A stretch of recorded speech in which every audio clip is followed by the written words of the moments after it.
Welcome to EdTech Speaks, a podcast bringing guests together to share their expertise and advice on navigating business and education in a technology-driven world.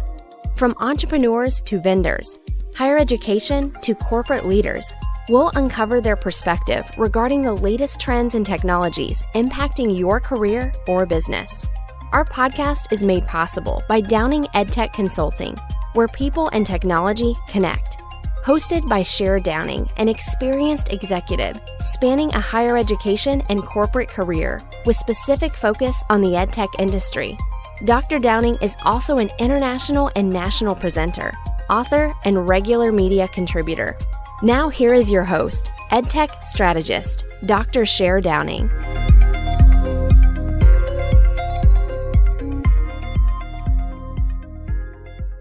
Hi, everyone, and welcome to EdTech Speaks, a podcast where we bring guests to share their expertise and advice on navigating business and education in a technology-driven world. Our goal is to provide you with options for products, services, and knowledge that can help benefit you or your business. I am Sher Downing, your host, and I want to introduce today's guest, Tucker Graves, who's the CEO and co-founder of Pineapple Academy. Welcome, Tucker. How are you today? Oh, I'm excellent. Thanks for letting me join you today. So I'm very excited. And to our listeners, I will tell you that I am doubly excited. One, because I happened upon Pineapple Academy probably about 18 months ago and really got to know their product and what they're working on and where their goals are. So excited to share that with you today. But more so, I also am part of their team as an advisor.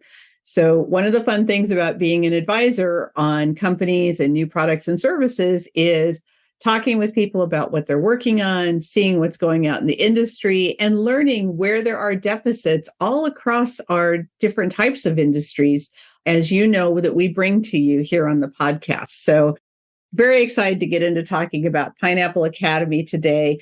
Tucker, I'm going to let you lead us off with telling us a little bit about what Pineapple is. Sure. Thank you. Yeah. So Pineapple Academy was developed by basically our customers. I'm kind of what they call one of those serial entrepreneurs that just loves to create businesses. And businesses, at the end of the day, we hope solve problems. And in my previous business, it was identified that there was a shortage of skilled labor, specifically in the area of food service, which happens to be my background. And the particular gentleman here in Kansas City, where I'm located, had looked all over YouTube and all over the internet for a simple solution to keep his folks safe. He was unable to find skilled labor. And he came to me and said, Tucker, you're doing great things with me over on this purchasing side of things, but I need your help. And he said, I'm going to stretch what you offer, and I need you to help source a solution to keep my people safe. And he said, I'm having to hire folks right out of high school. They haven't had a background in what we do. And my fear is I'm going to hand them a 10-inch chef blade. And in the nights that I'm not here or the weekends that I'm not here, there could be a potential for somebody to get hurt. I've searched the internet and I just can't find anything that understands. And this particular gentleman was the operator of a skilled nursing home. And he said, I just can't take everything off YouTube and use it because they don't understand our industry. They don't understand our context of the use case. They don't understand best practices, things that we have to follow. And so, Sure, that's kind of where it started from. And as our advisor, we continue to listen to our customers and we continue to evolve. And we've come up, we think, with a great solution. And it's a really fun YouTube-like experience where it's 5-minute or less videos, providing the things that particular gentleman was looking for. And we've evolved. And now we offer over 50 hours of training in those short kind of sound bites, if you will. And we're really about trying to make sure that we don't make assumptions and that one size really fits one. I think for too long in all industries, and I think COVID woke us up to this specifically with the frontline staff, and that's our focus, is these deskless, and we call them deskless workers, deskless workforce, is that so many of, again, and I'm new to your industry. I've only been doing this now for probably about 5 years on the learning and development side. But it seems to, anyway, had been in the past really focused on those that sit behind a desk, have access to a computer or a laptop, and have the time to access some of this online training and things to help these situations. Our users share that they don't have time. No. Like everybody else, They don't all learn the same way. They don't learn in the same speed. They don't necessarily always speak English.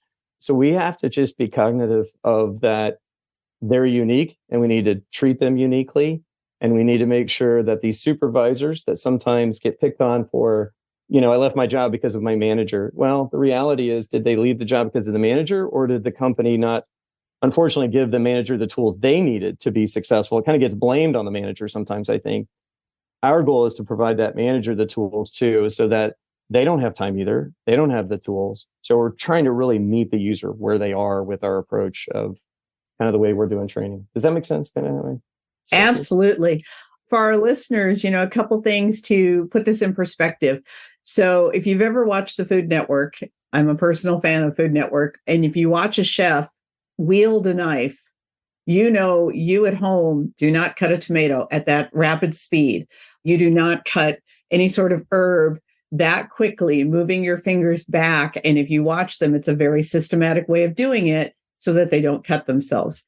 That is something that we teach in culinary school, but we don't teach when you get hired at a fast food restaurant. We don't teach when you get hired at a sit-down restaurant.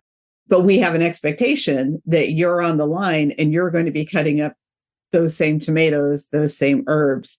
Even more so when you get into hospitality that is in a non-restaurant situation, just like nursing homes. Many corporations have a small food service organization within their building.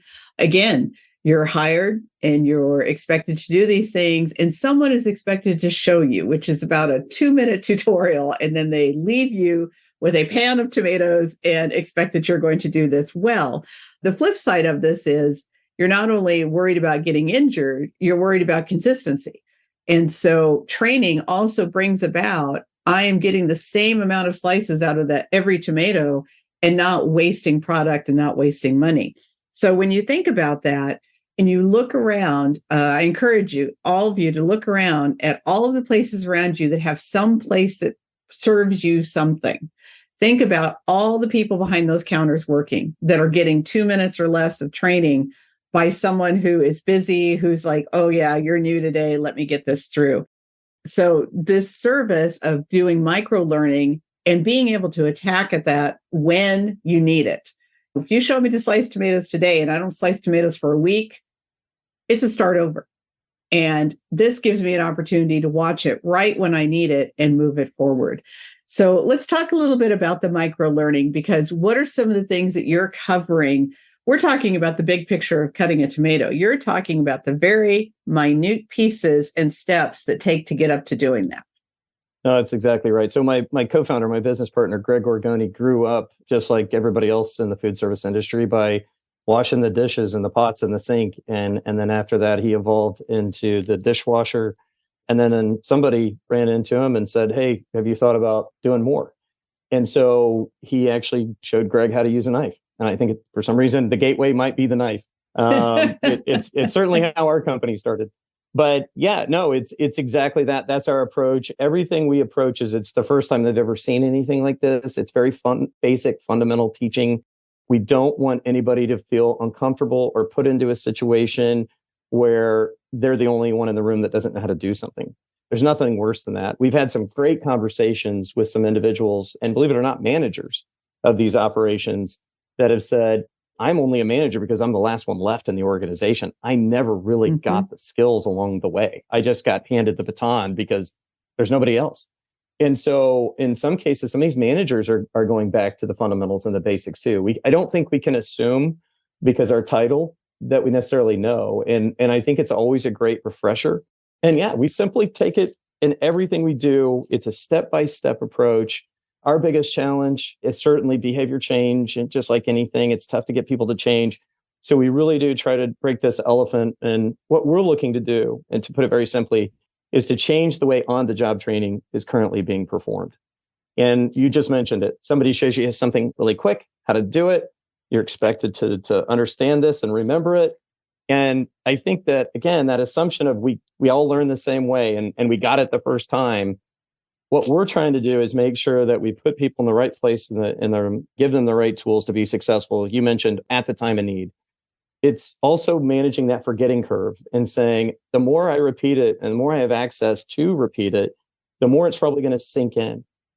And so our micro-learning approach is really about keeping it simple, keeping it quick, and keeping it effective. And that's how our customers share. That's how they describe us as a company. We hired a third-party company, and when they interviewed our customers, they said that's why we chose Pineapple, because of this approach.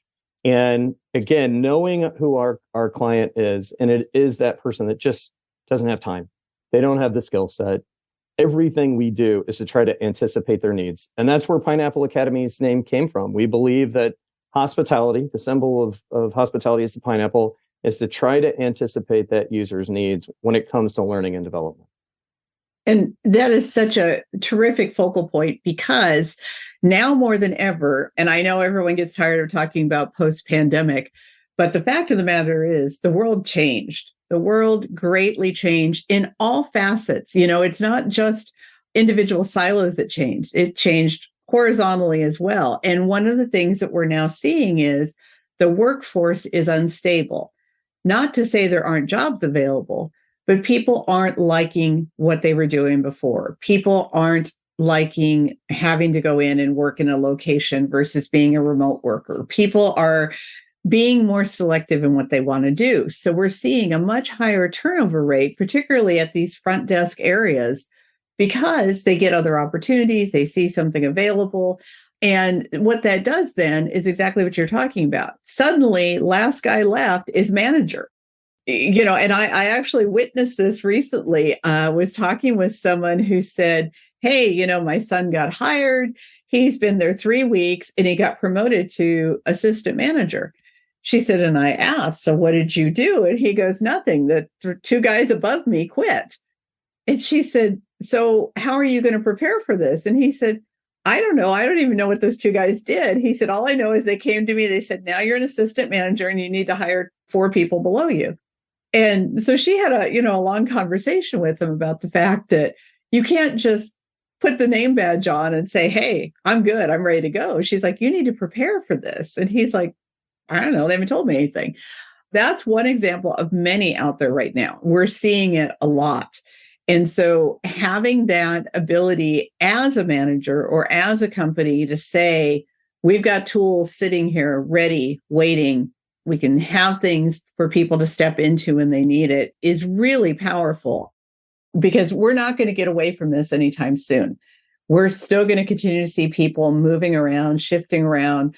We're also seeing a larger populace. We're growing older more rapidly. We've had a larger populace that are moving into nursing homes and care facilities and different types of organizations that provide 55 plus communities, et cetera, because our overall population is aging. And I know that you work a lot with those types of facilities. So talk to us a little bit about the difference it's making there. Yeah, for sure. Well, I'll tell you, if you've never worked in senior living or in healthcare, and I had not until, probably about, it was probably 15 or 20 years ago. So I was probably about 30 at the time. And it captures your heart. My brother warned me, and he said, once you get in this business, you'll never get out of it. And there's just something about seeing the need is so obvious. As you mentioned, this kind of tidal wave of people turning 65 plus or now 55 plus, and the demand it's going to put on our labor supply. I keep going back to kind of how we started the company. And that was the thing both Greg and I saw in the beginning, is he said, this equation doesn't work. The demand is considerably outweighing the supply of labor. So what are we going to do? We're going to have to be more efficient. We're going to have to look for a new worker, someone like you just mentioned. They've never done this job before. And we're going to somehow expect them, just like in your example, in 3 weeks or less, they're a manager. Well, where does that put us in terms of quality of care? And I think that's the biggest concern. I personally had a person very close to me, my stepfather, I lost a couple of years ago.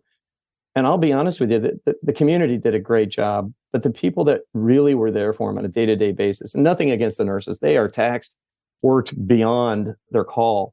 It's the person that works in cleaning the room or feeding you or fixing your television from the facilities maintenance side. These are the people that make a difference in their day-to-day lives when you can't get the nurse on the call button. And trust me, they always want the nurse to be there in like 5 seconds or less. and the things that really matter to them, if you've ever been involved in this business, it's what's for breakfast, lunch, and dinner, and occasionally a visitor, and then occasionally an activity. But the food is the one thing that matters. And I think it matters to us all, but even more so when everything else has been stripped away. And Greg and I, our unfair advantage as a company is our network in the food service industry, but both of our passion for helping senior living and healthcare, because these people mean so much to us. And it's not to say we're not going to get out there and restaurants and retail and manufacturing, because as you just explained with that example, the need for skill development, especially in the frontline staff, is in every industry.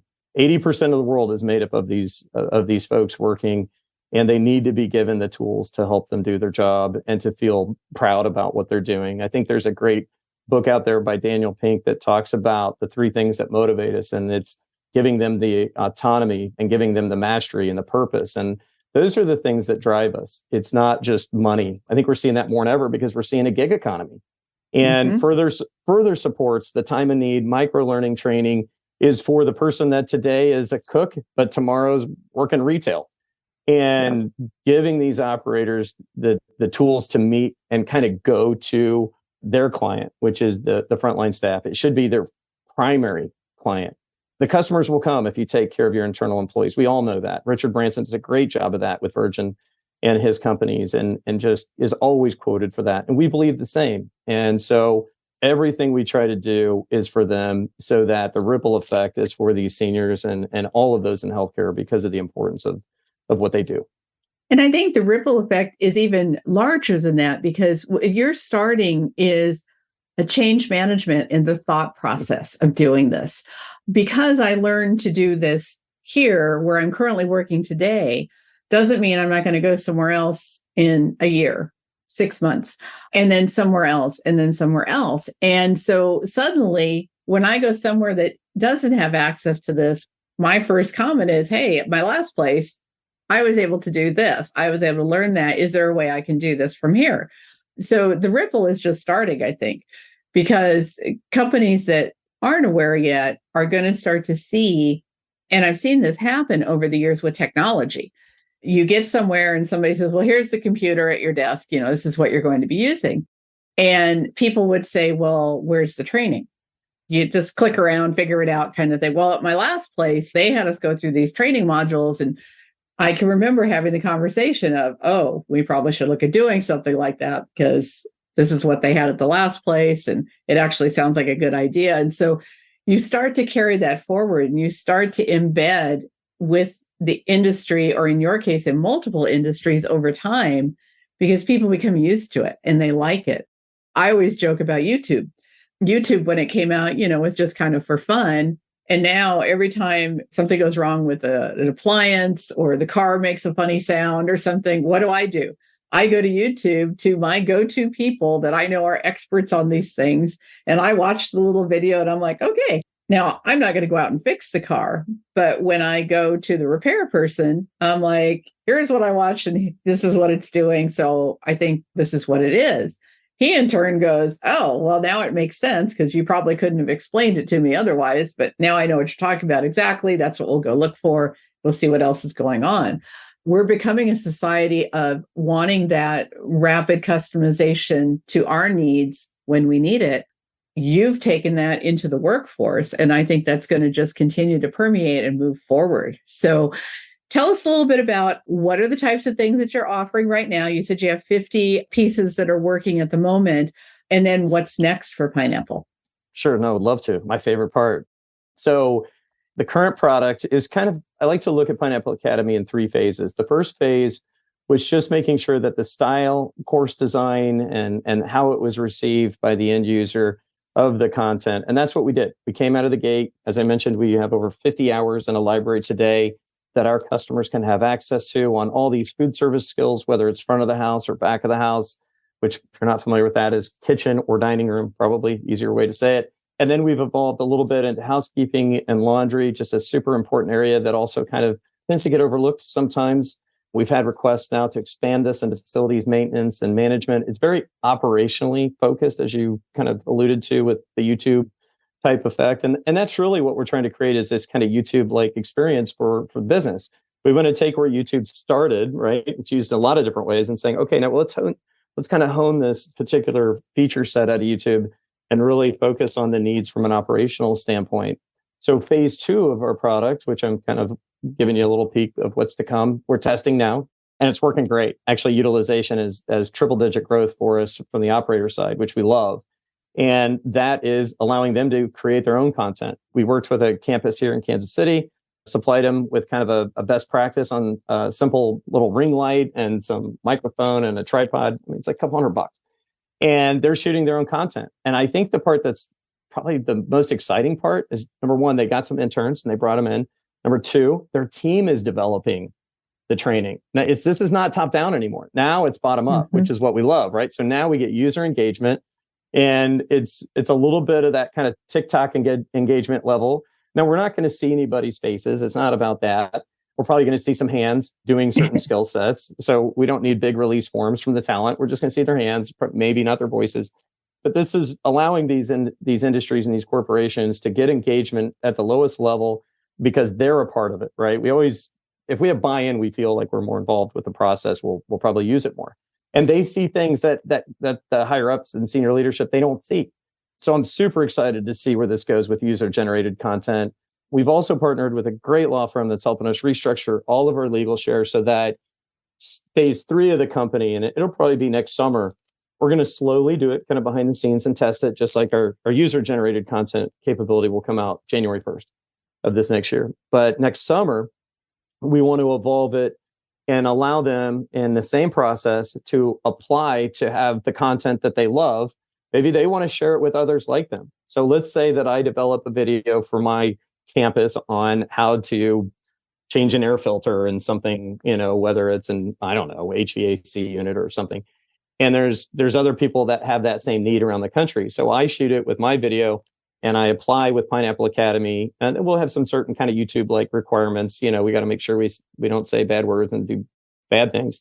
But it won't be up to us if it's good or bad. It'll be voted on by those users that see it on the other end. And now we'll have a marketplace, and it'll be user reviews that will drive the quality of the outcome of those products. And that's where I really get excited is user-generated content, meeting our requirements, 5-minute or less video approach. We're going to keep it concise, to the point, so that our end users always know when they see Pineapple, it's going to be simple, quick, and effective every time. But we let the market take over, and we let the market vote on if it's a great product or not. I think that's where you're going to see Pineapple go from this kind of small, focused idea to something that can go global, hopefully just like YouTube. And it's not about being big, it's about being good. And hopefully with what we've learned so far and the parameters that we're setting, we're going to kind of help create a stage that we always keep it something that people enjoy using. And most importantly, at the end of the day, the frontline staff see as something that's a tool to help them. That's really what we're trying to do. No, and that is fantastic because obviously when you look at videos on TikTok, previously we had the little Vine, which was, I think it was 10 seconds or something. We've had multiple products out there that have done this, but people like short, simplistic pieces for whatever it is that they're doing. If you notice now, listeners, on Facebook, there are a lot of videos running that are how-to videos. One of my favorites is there's someone who goes to the dollar store. She buys $1 cookie pan and a $1 flower pot, and she makes something out of it. Every week she goes and finds something and she makes something out of it.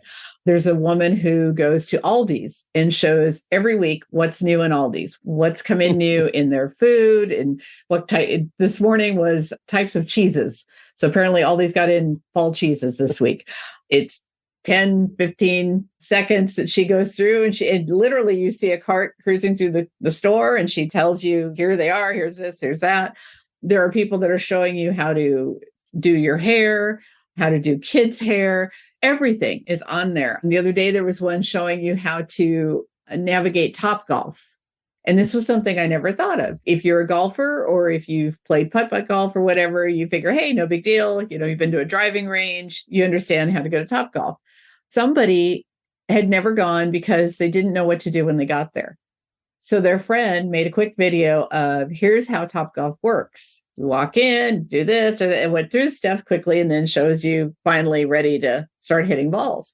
We have become a society of show me how to do this. Help me feel comfortable in going through a process. So this fits in so nicely with it. And the timing of your videos is wonderful because I can step aside quickly and watch that and go back to what I'm doing. I don't have to set aside an hour. I don't have to give up my lunch hour. Or, remember back in the days when training was large and bulky, and the first thing you get told is, well, you need to complete this training, but do it on your lunch hour. In other words, do it on your own time. So it's like, great. Now I have to give up my lunch hour to learn for my job, which you should be allowing me to do during the work hours, but you're not. Or I have to go home and watch it at night because I ran out of time today and I didn't get a lunch hour.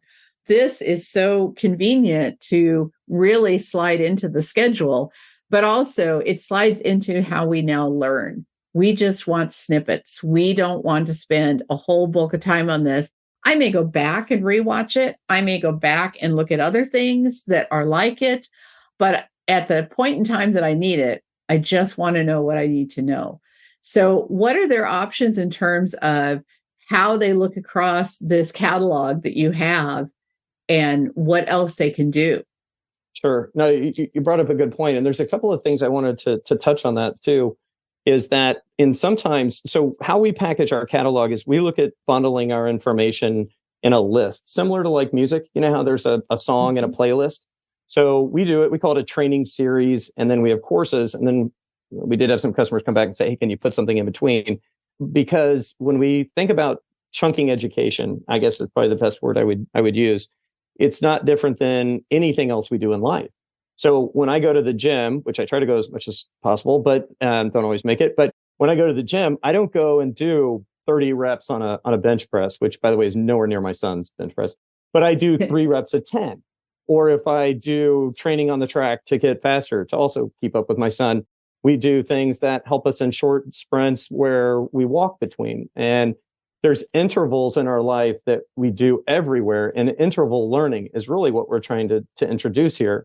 So I was recently talking to a gentleman, and he has tremendous educational background. He said, you just can't tackle the subject matter in 5-minute or less videos. His assumption was we only do 5 minutes or less. I said, no, we actually glue them together so that we create breaks in the information. Some of what we do is watch a video, and we believe in a blended learning approach. Just to be clear, we don't believe a video replaces people ever. What we think is that videos basically make the learning process, just like my kids, K through 12, college, university, the video and the professors are the best outcome. We believe that it allows them to learn at their own pace, rewind it, like you said, go back and revisit it, and then go and talk to someone in person and say, hey, let's apply it. Let's talk about it. What did we see? But at least it's not the broken telephone game in the past, with especially in operations. I may have 100 communities or I may have one, doesn't matter. But every one of my trainers is only as good as they are that day. They're using some kind of a checklist. Everybody interprets that differently. And it goes that around the circle game where it comes back and it's misinterpreted. It's not what we meant. You said it earlier. It's about consistency. So when we form these training series where we kind of have these courses glued together, it's about solving a problem. And solving the problem, again, not isolating the education by itself, but in partnership with those trainers, with those advisors that they have. It holds the trainers just as accountable, because they can say, oh, this is how you do it. And they go, well, but in the video, I saw it differently. A great company out there that's already doing this is Starbucks. They have kind of a 10, 20, 70 approach. There's a lot of companies that do this where they apply this logic. And that's all we're trying to do too. And how we package it is in such a way, I call it the Lego blocks of learning. You can isolate one single course, or you can use the bundle. And it just kind of depends what's best for your organization, but gives you a lot of flexibility in how you approach it. So what are some of the subject matters that you have in there? I know we talked about food service and some of the things like knife usage and such, but what are some of the other areas that you're also growing in there? Sure. Well, inside of food service is pretty large. When you think about a restaurant, you probably think about what you eat. And what you eat, there's a lot that goes into it, right? So there's the plate and the silverware and the glasses that are set on the table. So we teach people how to set a table. We teach people how to greet a table. And that doesn't mean top of the head service where you see my head because I'm looking at a phone. You actually have to look people in the eye. You actually have to learn how to do a proper handshake. We actually teach them the history of the handshake, and that it was to present to people, hey, I'm not yielding a weapon, which is kind of the history of the handshake, was to make sure that this is a safe approach and it's a good process, not a bad process. And so we get pretty granular on the customer service side of things when it comes to operations. But then on the back end, we get pretty granular too, in terms of, yes, we talked about how to use a knife and how to clean those dishes that you're eating off of.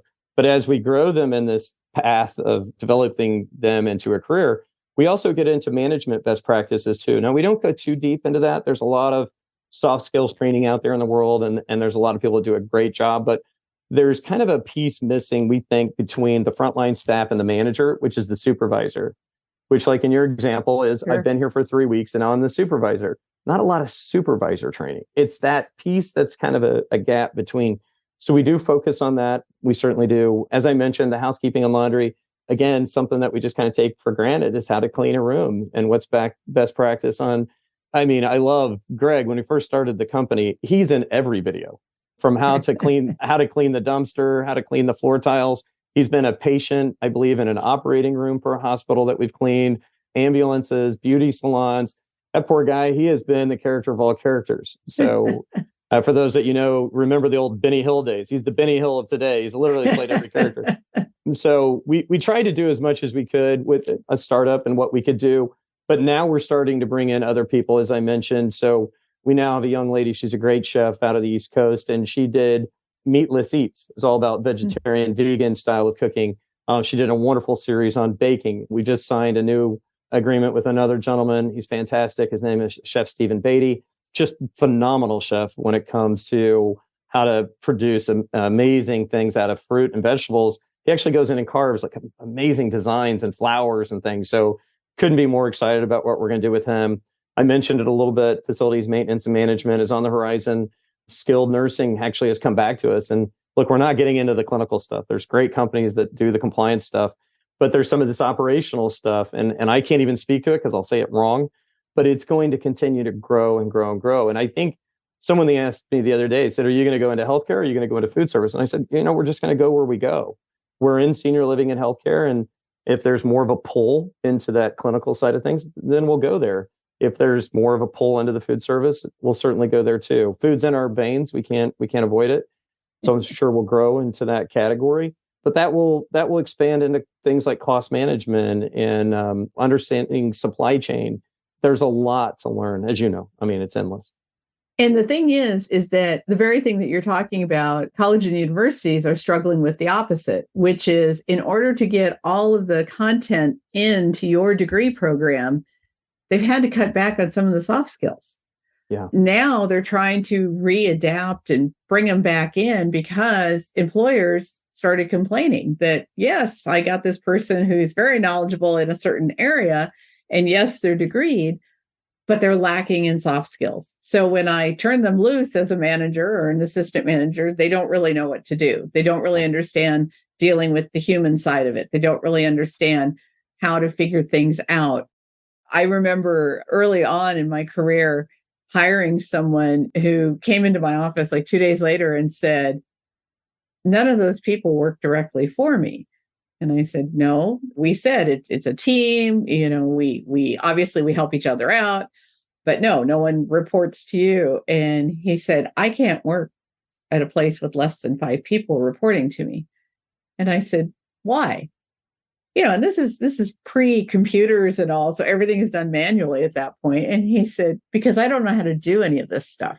I've always had people do it for me.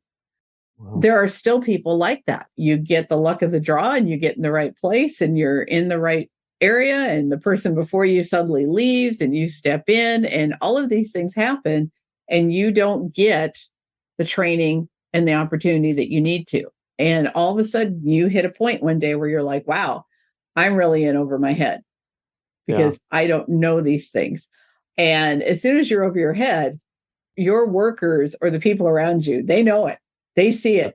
That's right. There's blood in the water, right? I mean, they'll come attack. Well, I if it's okay, I'm going to tell on myself. So one time I got some soft skills development and it was fun because we had a great consultant that helped my previous company. And the first time we did it was to help another gentleman on my team. And it really, I mean, he came back to me later. He's like, man, you changed my life with this thing. And he's like, I have to tell you, at first I was kind of apprehensive. And so what's fun is I said, okay, we had great success. Let's do it again next year. Well, she was amazing. She was on the fly. She never really kind of I think she had a design in mind, but she'd show up that day. And here's our company was small and they're sitting around the table. And I said, okay, so what are we talking about today? And she said, well, we're going to talk about something you love. And I said, what's that? And she said, how do you feel about conflict resolution? I'm like, oh, I avoid conflict like you couldn't believe. And she said, everybody in your company knows that. And so the thing that I gathered out of it, and it could have been a 5-minute or less video, honestly, now looking back on it, was she pointed to that gentleman I helped that first time. And he said, Tucker, I grew up with a family that loved to argue. We'd argue about everything. We'd argue about food, politics, who wore silly clothes that day. Didn't matter. And I did ask, I said, are you Italian? Because my partner's Italian. And I guess that kind of happens sometimes. But anyway, he laughed. He's like, no. He said, but as a child, my parents always told me that arguments are a way to kind of sharpen the pencil. And it's to get to the best point, because we want to take in everybody's opinion and everybody's view in an open way. And if you're open-minded to it, we really do come out with all sides. And he said, if you think about it, next time you're in an argument, think about it as sharpening a pencil. And that image to this day, Sher, has stuck in my mind, whether it's in my personal life with my kids or my wife or anybody at work. I just think about it. I said, man, we're just sharpening a pencil. I always try to go back to that. Yep. That's a brilliant example. And it's so true. And I think we forget sometimes when we get into middle management, we get into upper management, there's still a lot to be learned from the front line, because we really don't know. I was in a situation this weekend where, if you haven't seen the news, MGM had a cybersecurity attack. And we were staying at one of their resorts, and we noticed something was wrong, but we couldn't really tell what. And the reason we couldn't tell what is because their employees are the best poker face people on the planet. They're trained. I mean, things kept going. They had to shift how they did things. So all of a sudden, no computer usage, doing manual check-ins, doing manual receipts, doing no complaints, no sad faces, no, this happened. Everyone was lovely, wonderful. How can I help? Suddenly, extra people are on the floor everywhere, so you can stop and ask questions. It was about 30 hours before the news got a hold of it, and we realized that there was a problem. But staying there, you could see some things were running differently. But then again, I'm probably more attuned to that. The average person was probably just walking around and not paying attention to it. I was noticing, there's a real backup at the elevator. And why is Starbucks taking twice as long? And interesting that there's, 2 pit bosses at every table when you walk by. And I was just noticing those things from a management kind of perspective. I was just thinking, something's going on, because they're shifting how they do things. But nowhere did it impact me. Nowhere did it really anywhere that I got any inkling that anything was going on until the news got a hold of it. That is good training. That is the ability to handle those people when they come to work and say, hey, here's what we're up against and here's how we're going to do it. Well, and that's a great example of at the time of need training, right? So we've all prepared for it. There's a lot of stuff that goes on in the world today, especially with scary things, right? Bad things happen, and they don't happen all the time. And they happen when we don't expect it. And I was talking to a school teacher the other day about what we're doing. She's like, oh my gosh, I would love to have that in the event that I have a substitute. It's never worked here before. When it comes in and he or she is teaching, no problem, kind of a lot to learn. But what if there's an emergency and something really bad happens and they don't know our protocol? How are they going to know what to do? Is there a way to put a QR code on the wall or to put something in their phone that says, hey, in the event of an emergency, this is how we do things? And I'm talking, like you've said, we're talking 30 seconds or less, like get to the point, and user generated from their perspective, what their thing is that you have to know how to do. And I'm sure at MGM, there's probably a lot of people that did great. There's probably a few that were struggling going, I don't remember what we're supposed to do. Yep. And so I think it's a great opportunity to apply what we're trying to do and to help operators, to give them those tools they need at the time they need it. And, substitute teaching is a great example, because think about, and for our listeners, they'll now know that you and I are older. But when you and I went to school, a substitute teacher had to worry about pairing us up and walking us out of the building if there was a fire, and getting us to, in my case, in the Midwest, climb under the desk in the event of a tornado. Now, I don't know what that desk was going to do for me, but that was the solve at that time. Very minimal stuff that they had to worry about. Fast forward to now, a substitute teacher has a lot more issues that they have to deal with. And you do think about, you get in the building and you're like, wow, I don't know where the right exit is. I don't know what I'm supposed to do with these kids. Where do they go?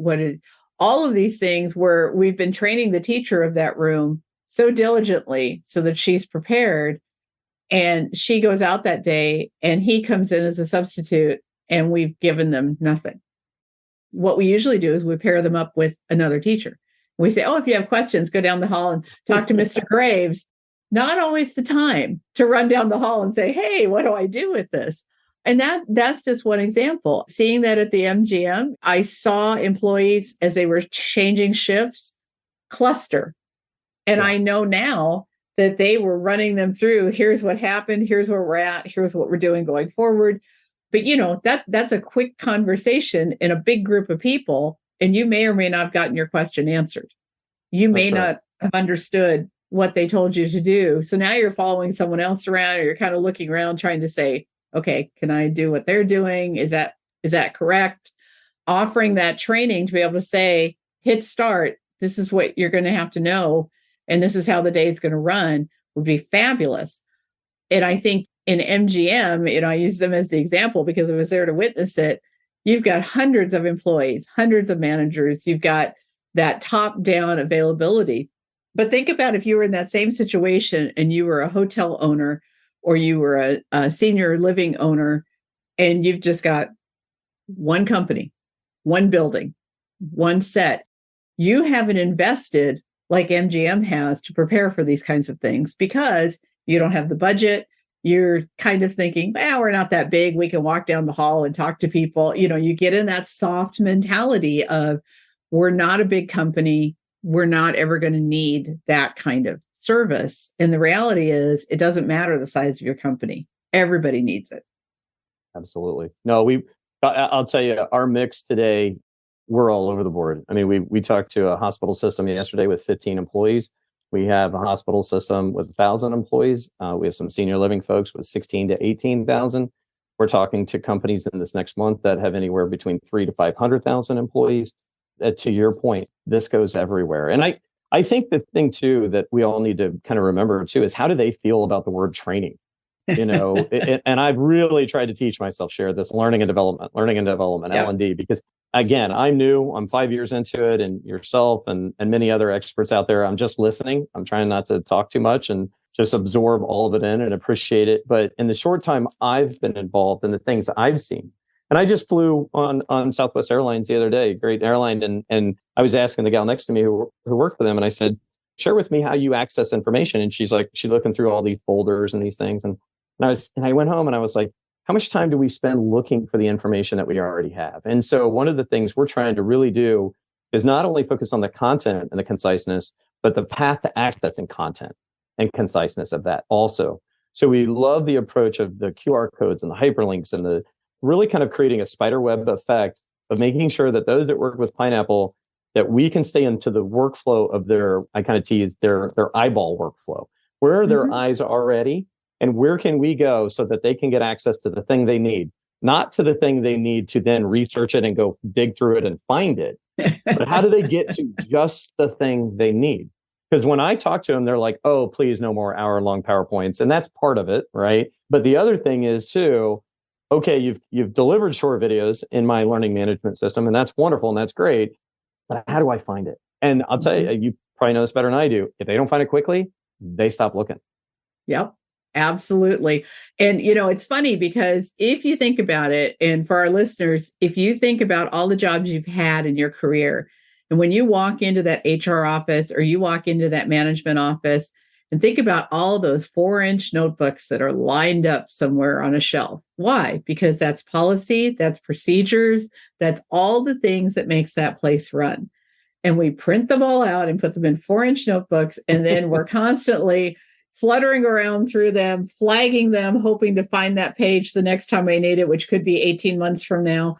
All of these things, even on a personal level. Think about it now. If you buy a piece of furniture that has to be put together, whether you order it from like Amazon or Wayfair, you go to IKEA and buy it, it comes with a QR code.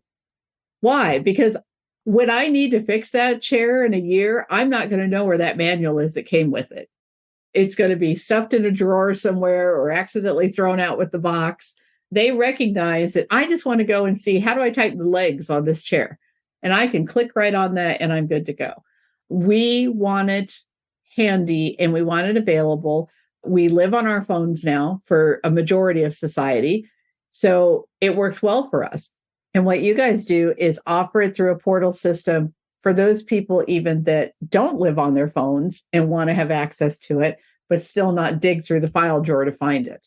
So your spider web analysis is wonderful because we are dealing with people at all ends of the spectrum right now in terms of how we're delivering learning and development, how we're getting to them, how we're understanding how they're intaking information. The time allotment for our attention span has decreased greatly over the years and continues to decrease. And we also really are limited in patience in terms of doing what we want to do. If I want to learn something, I want to do it now, and then I want to get on with my day. That's right. Yeah. With us too, feedback is huge. We just implemented this and it's a test with us, Sher, as to what do the users think? We know what the corporations think. We know what the folks that are paying for it. But how do we get through to the end user and say, was this valuable?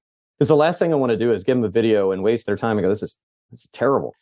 So we implemented just something they're used to. If you ride in an Uber, if you've ever ridden in an Uber, you can give your driver a star rating, which I have to be honest, the first couple of times I did it backwards and I gave somebody a 1 and I meant to give them a 5. So I had to go back. So it took a learning curve for me in the beginning, but tremendous feedback loop with us already on our 5-star rating. We're averaging about a 4.62 out of the gate. We're getting actual comments. It's all optional because we want to change the way people feel about training. We want it to make it to learning and development so that we shift this mindset that it's not a negative, that can be a positive. It can give you those skills to move forward in life. It can make your job easier. It can make you more autonomous. I ask people all the time, I say, who do you go to when you don't remember what you're supposed to do? And they go, oh, my peer, my supervisor, or I wing it. And I'm telling you, what they don't want you to do with the 10-inch chef blade is wing it anywhere. And so to me, operational hat on, I see all of those as interruptions in the workflow. If I'm asking my advisor, I think there's some data out there that says if I'm deep into something and you interrupt me, it takes me 26 minutes on average to get back into the mindset of what I was doing. So I also think this is not just improving the learner's experience, but it's driving productivity throughout the whole organization. And we can operate with less because there's less people.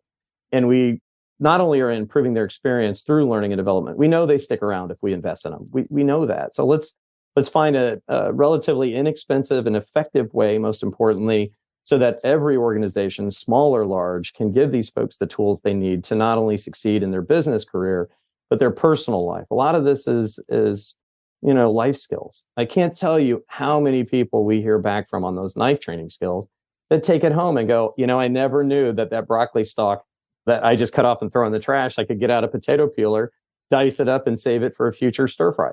They don't even think that way. We just all throw it away. So it really is kind of silly, but it's true and it's real and it's real impact. And couldn't be more excited about what we're doing, Sher. Honestly, I just love what we're doing.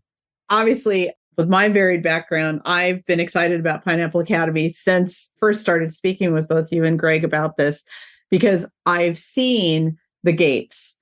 And this fits multiple gapes at once, which is always so valuable to me because learning and development is a constant evolution. We never stick to anything very long, and the ones that do stick to it don't do very well.